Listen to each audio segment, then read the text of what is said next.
Albert Einstein, terkenal sebagai ilmuwan terhebat sepanjang sejarah. Dia adalah ilmuwan revolusioner yang mengubah pemahaman kita tentang alam semesta. Dengan teori relativitasnya yang mengagumkan, ia berhasil menunjukkan bahwa hukum-hukum fisika tidak tetap dan waktu dan ruang bukanlah entitas yang terpisah, melainkan terikat erat satu sama lain.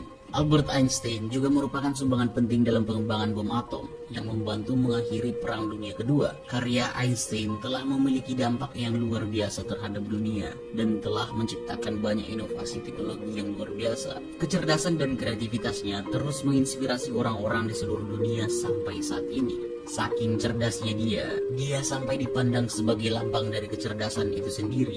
Dan tidak heran dia dipandang sebagai orang paling jenius yang pernah ada. Albert Einstein lahir pada 14 Maret tahun 1879 di kota Ulm di Kerajaan Württemberg di Kekaisaran Jerman. Dia adalah anak tertua dari dua anak yang lahir dari pasangan Hermann dan Pauline Einstein. Einstein bukan anak ajaib. Dia mulai berbicara relatif lambat. Dia mulai bisa bicara ketika dia berusia 3 tahun. Ini membuat orang tuanya menemui dokter karena khawatir mungkin Albert Einstein memiliki masalah perkembangan. Dia juga kesulitan di sekolah dan sering dianggap sebagai siswa yang lambat belajar. Tapi meskipun begitu, sejak usia muda, Einstein menunjukkan minat yang kuat untuk belajar dan selalu bertanya tentang dunia di sekitarnya. Einstein sangat tertarik dengan matematika dan hukum-hukum alam, dan banyak menghabiskan waktunya untuk mengeksplorasi misteri alam semesta. Ketika Einstein berusia 10 tahun, ia mulai mendidik dirinya sendiri di bawah bimbingan pamannya Jacob Einstein, yang membelikannya buku-buku untuk tahun-tahun studi yang akan datang. Dengan cara ini, Einstein berhasil membacanya sebelum kelas dimulai dan mendapatkan nilai bagus tanpa partisipasi aktif dalam sesi kelas. Ia belajar sendiri geometri Euclidean pada usia 12 tahun dan kalkulus diferensial dan integral pada usia 15 tahun. Einstein senang melakukan sesuatu dengan caranya sendiri daripada mengikuti pedoman dari guru-gurunya. Pada tahun 1895, pada usia 16 tahun, Albert Einstein bertekad untuk belajar teknik elektro. Ia memasuki Politeknik Zurich pada program diploma.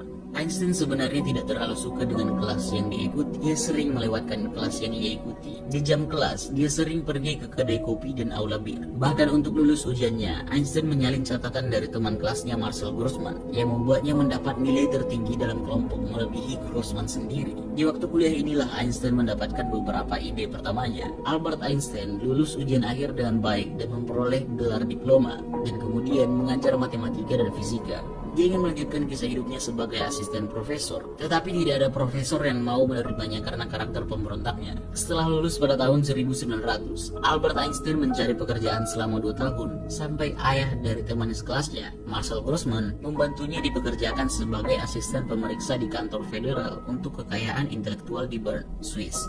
Di kantor paten ini, Einstein bertanggung jawab untuk mengevaluasi pengajuan paten untuk berbagai penemuan. Pada tahun 1902, bersama dengan teman barunya, Conrad Habib dan Maurice Sullivan, ia mengorganisir sebuah kelompok diskusi kecil di Olympia Academy yang secara teratur berkumpul di apartemen Einstein untuk membahas fisika dan filsafat. Kelompok diskusi ini memainkan peran penting dalam perkembangan intelektual Einstein. Albert Einstein adalah seorang visioner, berpikir jauh ke depan, dan sebagian besar pencapaian yang dibuatnya pada periode ini menjadi dihargai secara luas hanya 15 tahun kemudian. Tahun 1905 dikenal sebagai tahun keajaiban Albert Einstein. Alasannya adalah karena ia menerbitkan 4 makalah yang dicetak dalam jurnal Annalen Physik yang memberikan kontribusi besar terhadap dasar fisika modern. Makalahnya inilah yang sepenuhnya mengubah pandangan tentang ruang, waktu, massa, dan energi. Segera setelah itu, Einstein diundang untuk memberi kuliah di beberapa pertemuan internasional, seperti konferensi Solvay, dan dia berkembang pesat setelah itu di dunia akademik. Dia juga ditawari serangkaian posisi di institusi yang semakin bergengsi, termasuk Universitas Zurich, Universitas Praha, Institut Teknologi Federal Swiss, dan sampai Universitas Berlin, di mana dia menjabat sebagai direktur di The Kaiser Wilhelm Institute for Physics pada tahun 1913 sampai tahun 1933. Disinilah Einstein mengubah mengubah penampilannya yang rapi seperti orang kantoran menjadi Einstein yang kita kenal sekarang. Cara mengajarnya juga memiliki gaya yang sama. Mahasiswanya dapat mengganggunya kapan saja saat dia mengajar. Dan mereka juga biasa menghabiskan waktu bersama-sama di kafe dan bahkan di rumahnya untuk ngobrol. Pada November 1915, Einstein akhirnya menyelesaikan teori relativitas umumnya yang dia anggap sebagai masterpiece miliknya. Einstein yakin bahwa relativitas umum benar karena keindahan matematisnya dan juga karena itu secara akurat memprediksi perihelion orbit Merkurius mengelilingi matahari. Teorinya juga meramalkan defleksi terukur cahaya di sekitar matahari. Dua ekspedisi dikirim untuk menguji prediksi Einstein tentang cahaya bintang yang dibelokkan di dekat matahari. Satu berlayar ke Pulau Principe lepas pantai Afrika Barat dan yang lainnya ke Sopral di Brasil Utara untuk mengamati gerhana matahari pada 29 Mei 1919. Pada 6 November, hasilnya diumumkan di London pada pertemuan bersama dari Royal Society dan Royal Astronomical Society. Dalam waktu singkat, Einstein menjadi fisikawan terkenal di dunia dan dianggap sebagai penerus Isaac Newton. Dari sini, undangan berdatangan bagi Einstein untuk berbicara di seluruh dunia. Dia mengunjungi Amerika Serikat, Inggris, Prancis, dan bahkan Jepang. Kemanapun dia pergi, orang yang mendengarnya berjumlah ribuan. Di tahun inilah dia mendapatkan Nobel Prize-nya dalam fisika untuk efek fotolistrik yang ditemukan dan bukan teori relativitasnya. Albert Einstein menerima gelar doktor kehormatan dalam sains, kedokteran, dan filsafat dari banyak universitas di Eropa dan Amerika. Dia juga memperoleh banyak penghargaan sebagai pengakuan atas karyanya, seperti the Cosplay Medal of Royal Society of London dan medali Franklin dari Institut Franklin. Ketika mengunjungi California, Einstein pernah diminta untuk tampil di samping aktor komik legendaris Charlie Chaplin dalam debut film Hollywoodnya City Light. Di sini, Chaplin berkata, "Orang-orang memujiku karena semua orang memahamiku, dan mereka memujimu karena tidak ada yang memahamimu." Einstein bertanya, apa maksudnya semua ini? Dan Chaplin menjawab, tidak ada. Pada tahun 1932, Einstein keluar dari Jerman untuk selamanya karena tahu bahwa hidupnya terancam di sana. Organisasi Nazi menerbitkan majalah dengan gambar Einstein dengan caption "Not yet hung" atau belum digantung di halaman majalah itu. Bahkan ada harga untuk kepalanya. Einstein menetap di Institute for Advanced Study yang baru dibentuk di Princeton, New Jersey. Einstein diberikan izin tinggal permanen di Amerika Serikat pada tahun 1935 dan menjadi warga negara Amerika pada tahun 1940, meskipun ia memilih untuk mempertahankan kewarganegaraan Swissnya. Selama akhir tahun 1930-an, fisikawan mulai dengan serius mempertimbangkan apakah persamaan relativitas milik Einstein mungkin membuat bom atom memiliki kemungkinan untuk diciptakan. Beberapa fisikawan akhirnya menemukan bahwa sejumlah besar energi dapat dilepaskan dengan pemisahan atom uranium. Berita itu membuat gempar komunitas fisika. Pada Juli 1939, fisikawan Leo Szilard meyakinkan Einstein untuk menulis surat kepada Presiden Amerika Serikat Franklin D. Roosevelt untuk mendesaknya mengembangkan bom atom. Roosevelt membalas dan memberitahu Einstein bahwa dia telah mengatur komite uranium untuk mempelajari masalah ini.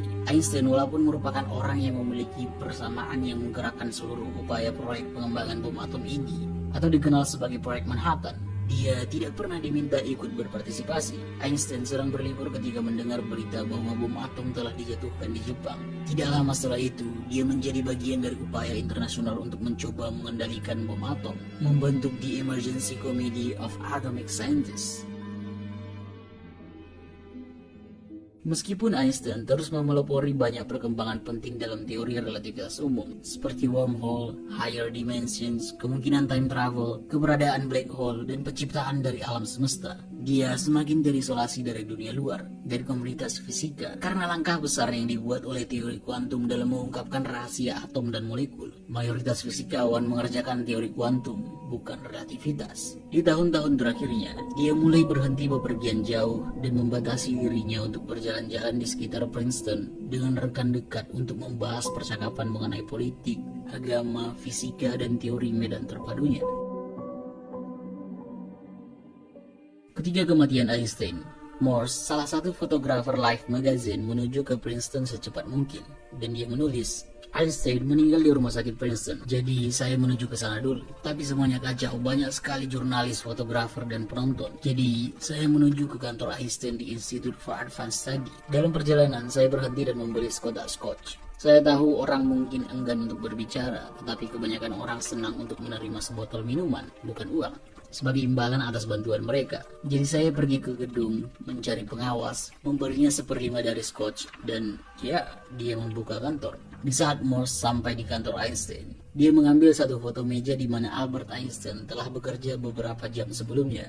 Waktu itu tubuh Einstein telah dikremasi dan tidak ada seorang pun yang berhasil mengambil fotonya untuk terakhir kali. Jadi, foto meja yang diambil Morse ini menjadi gambar terakhir yang ikonik dari karir Albert Einstein. Albert Einstein meninggal pada usia 76 tahun di rumah sakit Princeton. Selama bertahun-tahun terakhirnya, ketika kesehatannya memburuk, dia masih mengerjakan teori-teorinya. Albert Einstein meninggalkan ratusan karya ilmiah dan non-ilmiah. Total arsip yang dirilis terdiri dari lebih 30.000 dokumen. Thomas Harvey, seorang dokter di rumah sakit Princeton, melakukan otopsi dan mengawetkan otak Einstein tanpa izin dari keluarganya untuk perkembangan ilmu saraf masa depan guna menemukan alasan kecerdasannya. Di sini dapat kita lihat alasan sekali lagi mengapa Albert Einstein dikatakan sebagai orang paling jenius yang pernah ada.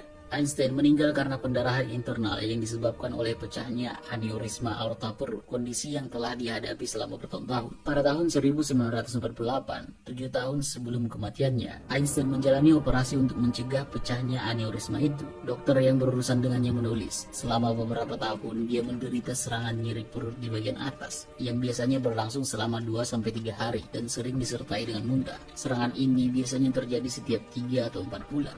Einstein terus bekerja meskipun kesakitan. Dia menerbitkan makalah hingga tahun 1950-an. Bahkan pada hari kematiannya pada tahun 1955, dia sedang mengerjakan pidato yang dijadwalkan akan dia sampaikan di televisi Israel. Dan dia membawa draft pidato itu ke rumah sakit. Draft pidato itu tidak pernah selesai. Sampai saat kematiannya, Albert Einstein terus memeras setiap ons dari dirinya. Dia tidak pernah berpuas diri. Dia terus bekerja bahkan ketika dia merasakan rasa sakit fisik yang parah dan akan menghadapi kematian. Einstein sangat terkenal dengan semangat bekerjanya yang cukup mengerikan, dan dia menganggap bahwa dirinya didorong oleh rasa penasarannya. Rasa ingin tahu Einstein yang besar memotivasinya untuk mengejar ide-ide ilmiah dan proyek yang masih bisa diaplikasikan sampai hari ini. Albert Einstein bekerja selama 10 jam sehari, 6 hari dalam seminggu selama bertahun-tahun. Dia dapat fokus bekerja dalam jangka waktu yang lama dan mampu membuat dirinya sendiri berpikir dalam dengan jangka waktu yang lama. Dan obsesinya akan pekerjaan dan karyanya ini tidak hanya mengganggu kesehatannya, tapi juga aspek kehidupannya yang lain, yaitu hubungannya. Tidak sama seperti pendahulunya, Leonardo da Vinci, Isaac Newton, dan Nikola Tesla yang tidak menikah, Einstein menikah 2 kali. Tapi sama seperti jenius pendahulunya, dia hidup di dunia penuh ide, dia hidup di dalam kepalanya. Dia jenius, tapi yang membuatnya paling jenius adalah dedikasi dan waktunya yang dia buat dalam pekerjaannya. Einstein pertama kali menikah dengan Mileva Marin dan kemudian dengan sepupunya Elsa Einstein. Pada tahun 1912, Einstein menulis kepada Elsa bahwa istrinya Mileva itu makhluk yang tidak ramah dan tidak memiliki humor. Di surat lain, Einstein menulis, "Aku memperlakukan istriku seperti karyawan yang tidak bisa kupecat. Aku memiliki tempat tidurku sendiri dan menghindari berduaan dengannya." Pada tahun 1914, Einstein dan Mileva pisah, dan Mileva akhirnya memiliki gangguan saraf. Sebelum perpisahan itu, Einstein pernah memberikan beberapa syarat kepada Mileva untuk tetap melanjutkan pernikahan mereka. Dia menulis, Anda akan memastikan, yang pertama, bahwa pakaian dan linan saya rapi. Yang kedua, bahwa saya diberikan makan 3 kali sehari secara teratur di kamar saya. B. Anda akan meninggalkan semua hubungan pribadi dengan saya, kecuali jika ini diperlukan untuk menjaga penampilan sosial. Dan Anda tidak akan mengharapkan kasih sayang dari saya. Anda harus segera meninggalkan kamar tidur saya atau tempat kerja saya tanpa memprotes ketika saya meminta Anda. Mileva dengan terpaksa harus setuju, tetapi pernikahan itu tetap berantakan karena jarak dan perselingkuhan yang dilakukan Einstein dengan wanita yang lebih muda, yang tidak membuat tuntutan emosional padanya. Namun, Einstein adalah seorang ayah yang penuh perhatian ketika anak laki-lakinya masih muda. Tapi seiring berjalannya waktu, Einstein menghabiskan lebih banyak waktu di dalam kepalanya. Setelah perceraiannya, dia jarang melihat anak-anaknya. Dia lebih fokus pada pekerjaannya. Putranya Edward terus-menerus diserang oleh penyakit mental dan percobaan bunuh diri, dan akhirnya meninggal dunia di rumah sakit jiwa. Einstein tidak pernah mengunjunginya selama lebih dari 3 dekade. Putranya yang lain, Hans Albert, pernah dikutip mengatakan, "Mungkin satu-satunya proyek yang dia tinggalkan adalah saya." Ini adalah Faustian Bargen dalam kisah nyata. Demi kesuksesan besar yang dimilikinya, dia mengorbankan segalanya, waktu, kesehatan, dan keluarganya. Namun meskipun begitu, Dia tetap memiliki pengaruh yang besar terhadap dunia secara keseluruhan. Demi kemajuan umat manusia dalam ilmu pengetahuan, demi obsesinya, dia mengorbankan diri sendiri. Einstein terlalu jauh di depan zamannya. Karya Einstein terus memenangkan hadiah Nobel untuk fisikawan penerus. Pada tahun 1993, hadiah Nobel diberikan kepada penemu gelombang gravitasi yang pernah diprediksi oleh Einstein. Pada tahun 1995, hadiah Nobel diberikan kepada penemu kondensat Bose-Einstein, dan banyak fisikawan terkemuka sedang mencoba untuk menyelesaikan impian utama Einstein, yaitu theory of everything atau teori segalanya. Inilah kisah seorang anak yang belum bisa berbicara hingga berusia 3 tahun. Seorang remaja pemberontak yang selalu bolos kelas ke kedai kopi dan aula bir. Dia kreatif dan percaya diri. Ia sangat terobsesi terhadap karya-karyanya, sampai dia rela mengorbankan apa saja demi melakukan hal itu. Einstein memahami fakta bahwa orang yang memiliki tekad, fokus, bekerja keras, dan tidak pernah menyerah akan mendapatkan hasilnya kelak. Einstein adalah seorang visioner. Dia berpikir jauh ke depan dan percaya dapat mempengaruhi kehidupan. Meskipun jalannya sulit dan kasar, dia tidak pernah ragu untuk melewatinya. Einstein fokus terhadap mimpinya. Dia mengejar mimpinya sampai akhir dan mencapainya. Dia membentuk diri sendiri menjadi salah satu orang paling jenius yang pernah ada. Ilmuwan gila peraih Nobel yang menjadi sinonim akan kejeniusan itu sendiri. Dia Albert